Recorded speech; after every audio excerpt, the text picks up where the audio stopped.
Ce jour-là, militants et sympathisants indépendantistes se sont donné rendez-vous à Point-d'Imier sur la côte est de la Nouvelle-Calédonie. À l'approche du premier des 3 référendums sur l'autodétermination de l'île, l'inquiétude est tangible.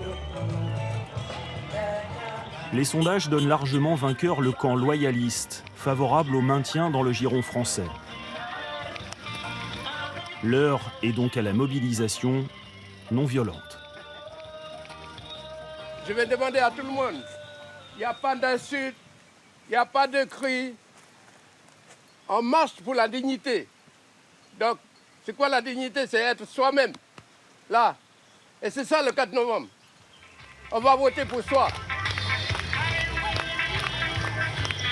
Cette manifestation est organisée par le Front de libération nationale kanak et socialiste. Paul Néaoutine, président de la province Nord, et d'autres hauts cadres du FLNKS sont là. La date de ce rassemblement est doublement symbolique. Le 24 septembre marque la naissance du mouvement indépendantiste en 1984 et le début de la colonisation française en 1853.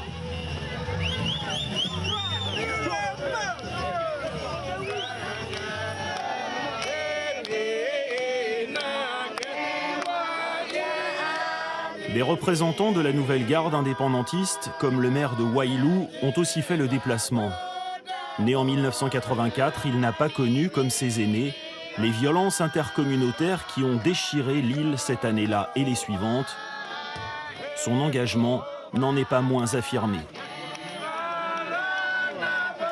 Pour nous, le souhait, c'est bien sûr d'être dans le concert des nations, de pouvoir décider nous-mêmes de notre trajectoire, de nos dépendances, de nos interdépendances, de nos partenariats, et pouvoir mettre en place un système encore plus équitable et plus respectable de l'environnement et de la société en général, parce qu'on a une société multicolore en Nouvelle-Calédonie, on est riche de ça, et on veut continuer à la cultiver.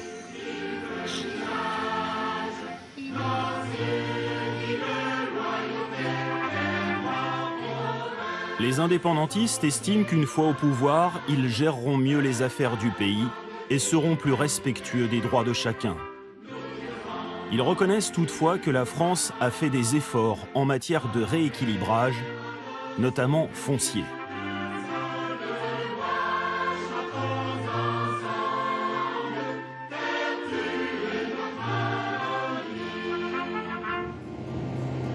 Depuis le début du processus officiel de décolonisation en 1988, de nombreux domaines agricoles abandonnés par les colons ont été réattribués à des tribus kanaks regroupées en clans.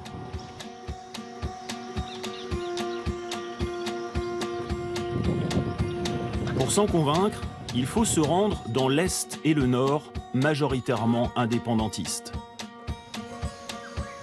Cette ancienne exploitation de café laissée en friche par des caldoches a été rachetée par un établissement public d'État, l'ADRAF.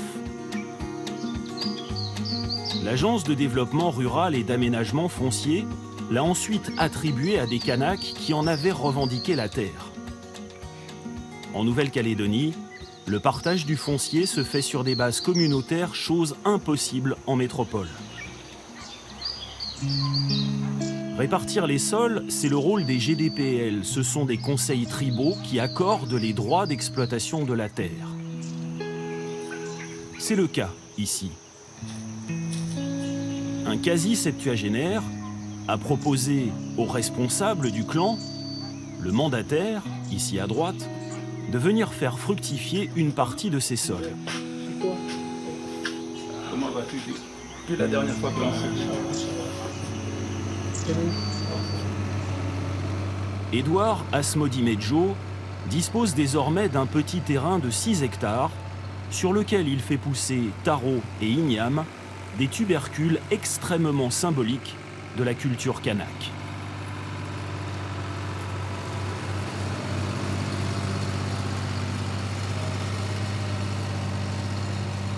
J'ai fait contacter le mandataire de l'époque, c'était en 2000. Ça a marché tout de suite, il n'y a pas eu de problème.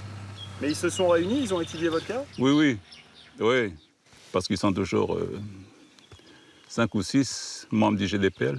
des mêmes GDPL, donc il faut quand même un accord entre eux avant de me donner une réponse, positive ou négative. Vous avez dû donner des preuves de votre bonne volonté? Ici, tout le monde se connaît, on se côtoie tous les jours. Et voilà, quoi, ça a pris tout de suite. Il n'y a pas eu de préalable en quoi que ce soit. Pourquoi c'est important de travailler la terre, en fait? Ben, on peut pas laisser des terres comme ça en friche, c'est pas possible. Il faut bien la travailler d'une manière ou d'une autre. C'est le développement du pays, on ne peut pas rester comme ça les bras croisés, surtout quand on sait travailler la terre. C'est cela qui m'a motivé. Mais vous auriez pu décider d'aller aider, je sais pas, des Européens, par exemple, à développer encore plus la terre. Oui, mais si je suis à Yengen, et puis il n'y a plus d'Européens à Yengen, propriétaires des terres. Les gens, à l'époque, les colons qui étaient là, ils ont vendu leurs terres. Cet exode est la conséquence des violences survenues dans les années 80. À cette époque, les Kanaks revendiquent des domaines illégalement occupés par les Européens. Les deux camps voient alors nombre des leurs tués à cette occasion. 80 morts entre 1984 et 1988. 10 membres du clan de Bernard Maépas sont assassinés le même jour. Si lui a échappé à la mort, c'est grâce à l'intervention de l'homme à qui il loue aujourd'hui une partie de son domaine.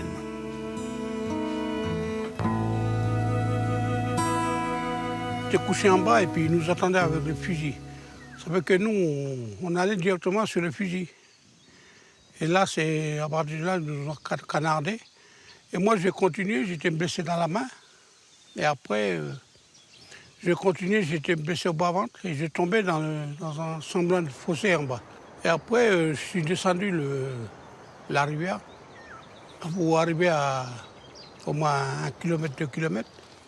C'est là où M. Asmo Dimenjo qui m'a recueilli et puis il m'a pris et puis il m'a amené au dispensaire. Les événements, comme on les appelle pudiquement ici, ont laissé des traces. Sans rien oublier de ce passé sanglant, les deux communautés semblent toutefois désireuses de construire un avenir ensemble et de donner vie à cette notion de destin commun, quel que soit le résultat du référendum.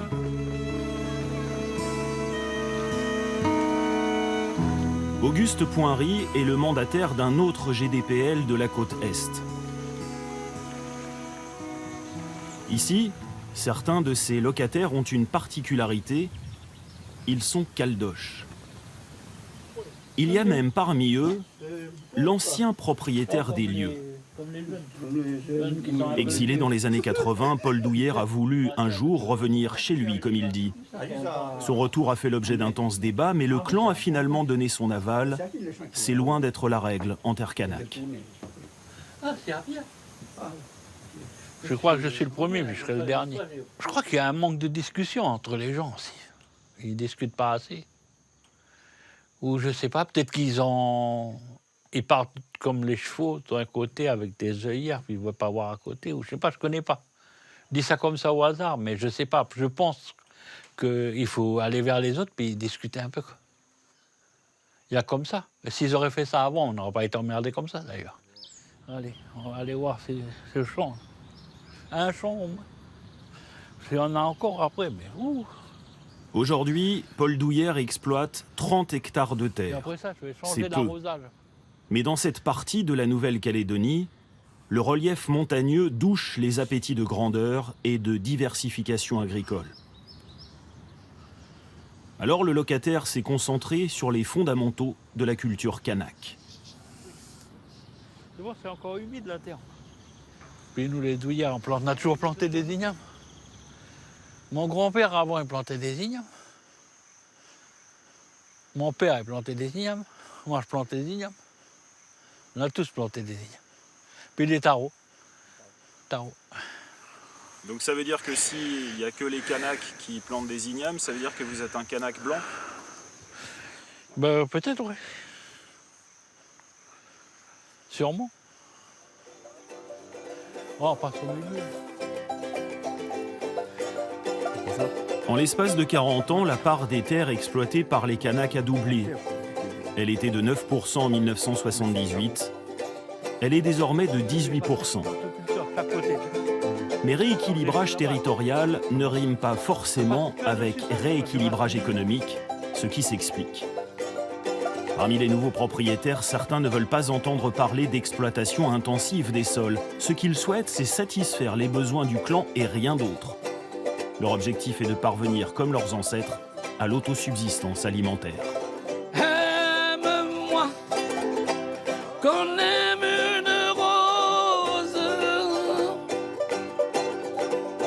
car il y a, je suis ta fleur, je suis ta rose. Tout le monde ne partage pas cette ligne. Autrefois sensible au couplet de l'indépendantisme radical, Georges Mandaoué pense aujourd'hui que les Kanaks doivent changer de vision et être beaucoup plus ambitieux économiquement, ce qui implique un long travail de conviction.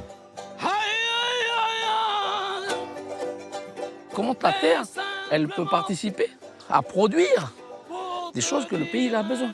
Il faut aller vers les gens. Après, est-ce que ces gens-là, ils ont accès à la banque, aux emprunts? Est-ce que, moi je vois ici, quand vous descendez le col des Roussettes, vous avez des grandes plaines partout. Et ces gens-là, ils ne connaissent pas planter le maïs.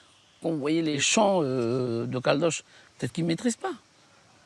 Mais ça, c'est un problème politique. C'est-à-dire que nous, les politiciens kanaks, qu'est-ce qu'on fait pour accompagner ces gens? Pour les motiver, pour leur faire comprendre que c'est nécessaire. Que la terre, aujourd'hui, elle doit participer au développement du territoire. La terre participe en fait déjà au développement du territoire. Il suffit de voir comment la Nouvelle-Calédonie, qui abrite un quart des réserves mondiales de nickel, exploite ce minerai et l'exporte notamment en direction de la Chine et du sud-est asiatique. Entre les gisements du nord et du sud de la Grande Île, il n'y a pas de disparité économique notable. Dans le domaine agricole, si. Plus on avance vers l'ouest et le sud loyaliste, et plus la configuration des terres change. Hervé est l'oncle d'Yves Tual, assassiné à l'âge de 17 ans par des indépendantistes le 11 janvier 1985. Cette terre, il l'a acquise en 1976. Aujourd'hui, elle fait 1000 hectares, moins de la moitié est exploitable. Elle sert essentiellement à l'élevage bovin. Carole, sa fille, assurera bientôt seule la gestion du domaine. Pour cet exploitant, la différence de topographie explique le déséquilibre économique agricole entre les côtes est et ouest, mais pour partie seulement. La configuration n'est pas la même. Vous avez sur la côte est des espaces qui sont plutôt restreints, qui se prêtent beaucoup moins bien à la côte ouest pour faire de l'élevage et des grandes cultures. Mais il existe quand même de bonnes vallées qu'on ne voit pas forcément de la route en circulant. Et il n'y a pratiquement plus d'exploitation sur la côte est. C'est dommage, c'est bien dommage, mais ça, c'est le résultat de la politique et tout ça. Et puis à partir de ce qu'on appelle communément en Calédonie maintenant, on prend ça comme point de repère. Ce sont les événements de 84-85. La côte est s'est vidée de ces exploitations d'élevage principalement. Même si elle n'a pas été pensée ainsi, la politique de rééquilibrage des terres a tout de même séparé les deux communautés. Kanaks sur la côte est et dans le nord, Caldoche sur la côte ouest et dans le sud. Autrement dit, elle a redessiné une ligne de fracture agricole tout autant territoriale qu'économique.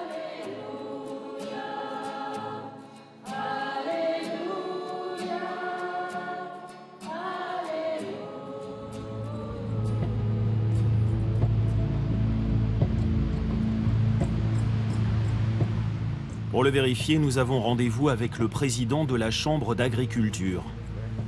Gérard Pascaud a racheté cette propriété de 370 hectares en 1990, après que sa famille a été contrainte de fuir les violences intercommunautaires. Il lui a fallu 3 ans avant d'en tirer profit. Parmi ses projets, installer des panneaux solaires et exploiter les 300 jours de luminosité exceptionnelle qu'offre l'archipel. Parler aujourd'hui d'indépendance agricole constitue une aberration selon lui. La Nouvelle-Calédonie importe toujours beaucoup de produits laitiers, de blé et de riz, notamment. Et la redistribution des terres n'a pas arrangé les choses. Depuis 1984, la Nouvelle-Calédonie a perdu 60% de ses terres agricoles. Donc l'agriculture se faisait sur tout le territoire. Et le nord du territoire était le grenier de l'agriculture. Marais était aussi une île où on faisait de l'agriculture, où on produisait. Et l'exode, on va dire, des îles et du nord, ont fait qu'on s'est regroupé, si les gens se sont regroupés autour du sud, mais il y en a qui sont partis. Donc sur des plus petites surfaces, mais ont repris des activités. Donc je pense qu'on a perdu au moins 30 années. Pour Gérard Pascaud, la DRAF, l'Agence de développement rural et d'aménagement foncier, a commis l'erreur de réattribuer les terres sans se préoccuper de leur valorisation. Il entend donc œuvrer, avec d'autres, au développement d'échanges agricoles entre Kanak et Caldoche.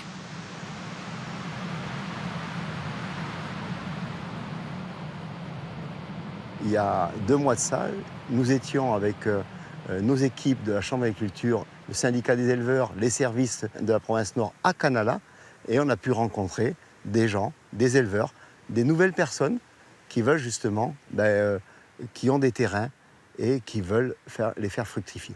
Et ça, pour moi, je pense que ça, c'est la réussite dans un mandat, je veux dire, d'un président de Chambre d'agriculture, c'est de voir des gens qui se réinstallent, qui se réapproprient la partie agricole et qui redémarrent une exploitation. Redémarrer une exploitation pour concurrencer un jour, qui sait, les leaders. Nous sommes chez le plus grand céréalier de Nouvelle-Calédonie, 1000 hectares de surface cultivable. Fortune faite dans l'extraction du nickel, Roger Galliot a ensuite investi dans l'agriculture. Sur son immense domaine, il produit entre autres de la viande, du maïs, mais aussi du squash, une variété calédonienne de courges. Cette réussite économique est l'aboutissement d'un labeur entamé en 1973. Il n'y avait rien, la brousse partout, pratiquement du vilain bétail en petite quantité, point final. Mais j'ai acheté cette propriété-là parce que je savais que dans d'autres domaines, j'aurais les moyens de l'exploiter. Et d'une surface qui produisait pratiquement rien, j'en ai fait une surface qui est l'exploitation qui produit le plus du territoire. Voilà. Mais ça a pris des années, il a fallu investir des dizaines et des centaines de millions, mais aujourd'hui, j'y suis. Voilà. Et aujourd'hui, j'arrive à 80 ans, je prends ma retraite tous les après-midi de 2h à 4h. Mais quand je fermerai les yeux, eh bien, mes enfants, ils auront un outil de travail sur lequel ils pourront vivre. Et il y aura une continuité à cause de ça, et grâce à ça. Pour le loyaliste Roger Galliot, la redistribution des terres se heurte à un problème de taille, celui de la formation agricole. Il est urgent, selon lui, de former les jeunes agriculteurs Kanak. Certains y verront une forme de néocolonialisme caldoche, d'autres, une collaboration nécessaire pour que les deux communautés atteignent un niveau de développement enfin comparable. Car aujourd'hui, la part de l'agriculture mélanésienne dans l'économie du territoire reste faible. Ces gens avec lesquels je travaille, c'est une majorité de Mélanésiens de la région, mais j'ai dû en passer 4 ou 5 pour en avoir un que j'ai pu former, qui aujourd'hui sont des professionnels. Et je travaille avec ces gens-là, maintenant, ils connaissent le métier, et puis j'ai fait l'école, voilà. Mais ce n'est pas notre rôle de le faire. Mais ça veut dire une chose, c'est que on pourrait jouer un rôle qu'on n'a jamais eu l'occasion de jouer. C'est-à-dire, moi, je vois très bien mon exploitation, à côté de moi, une exploitation d'un Mélanésien que je pourrais suivre, conseiller, pour qu'il arrive à faire ce que nous faisons. Il y a un potentiel pour ça, mais il n'y a jamais de situation qui se sont trouvées sous cette forme-là. C'est dommage, parce que si on avait su faire ça, eh bien, on aurait dans le milieu mélanésien beaucoup moins d'échecs sur le plan économique.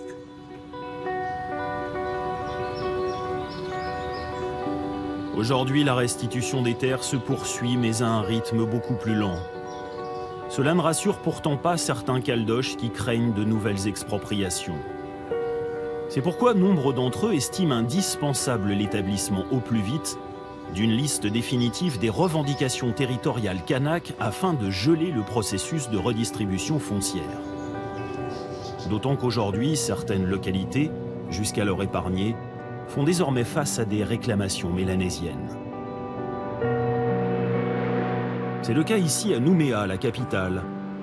Les travaux de la polyclinique de Nouville ont été interrompus par des clans jusqu'à ce qu'un accord soit finalement trouvé.